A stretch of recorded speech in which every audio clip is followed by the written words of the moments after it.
All right, so let's go ahead and talk about inheritance, which is another feature that is very important in object-oriented programming. Okay, so classes are the basics or the building blocks, okay, of what we call of the object-oriented programming realm, if you will. So now that we have classes and we understand what classes are and how to create objects, we need to talk about inheritance.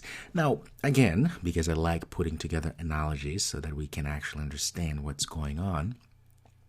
When we talk about inheritance in the real world, often think of something that is passed down to us. For instance, your parents exist or existed. All of us had parents, one way or the other. And then something happens, which we don't need to go into those details because I believe you know what happens, what your parents did. You then showed up. Now, what happens? You inherited a lot of different characteristics from your parents.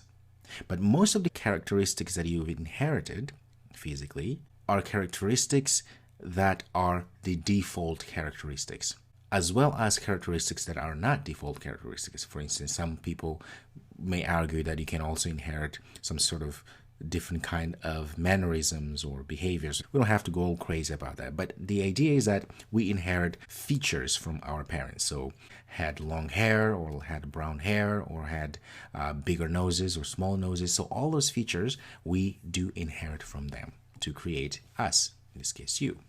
And then you, of course, find your mate and you create offsprings, in this case your children, and so forth. You notice that down the line we are continuously, as a human species, passing our features to the future humans. Passing down of features is what we call inheritance. Now there's the financial inheritance or the material inheritance that you can get. If your parents had a piece of land and they passed, or your grandparents, they pass, they pass it down to their child, which is your parents, and then they pass to you, or vice versa, and so forth.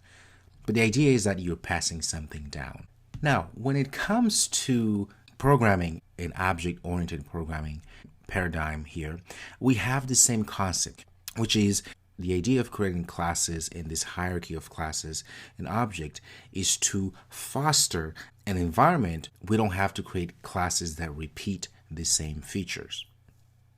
What that means is the following. For instance, if we have animal class, okay, the animal class would be a class that has all of the properties of what a general or what a default animal per se has, those features, right?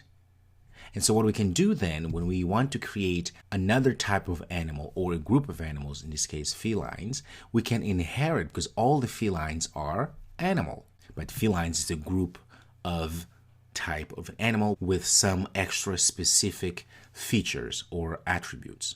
And then inside of these felines, we can be more specific and create, for instance, cats or also tigers. So in this case, cats is of type felines, which is of type animal. So down the line, what's happening here, we are inheriting the basic default features of our parents. So felines is parents to cats and tigers in this case, which in return, felines inherit a generic animal. But also we can say that a person, you and I, we are animals as well, aren't we? So we have the animal in the animal kingdom. We are part of the animal kingdom, which means we are animals. A different kind of animals, though.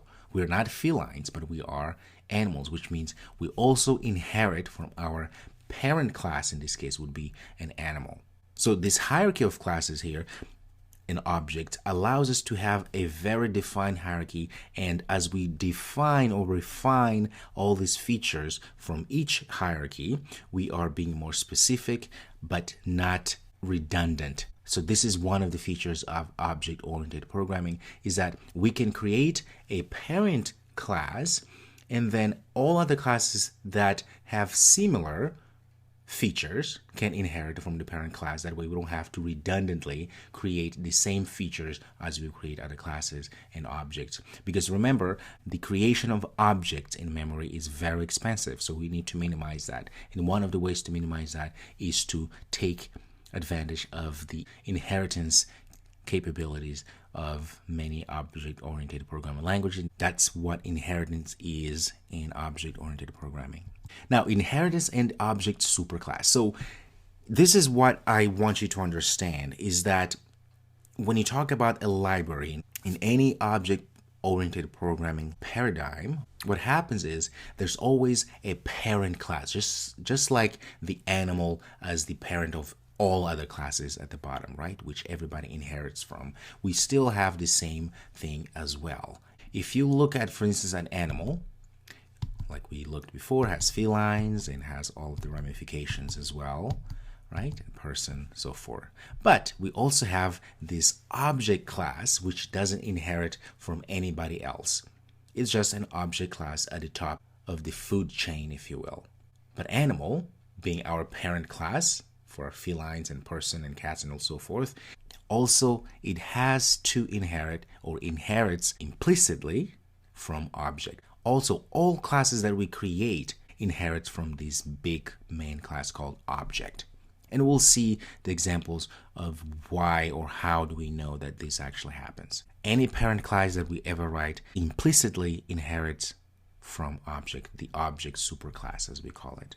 The string class inherits from object class, which means, for instance, create a string, we can say string type name is equal to Paulo, and then we can actually, when the moment you use the dot operator to access something from our object, you notice the moment you say that, there's a bunch of methods and instance variables or variables that we can actually access.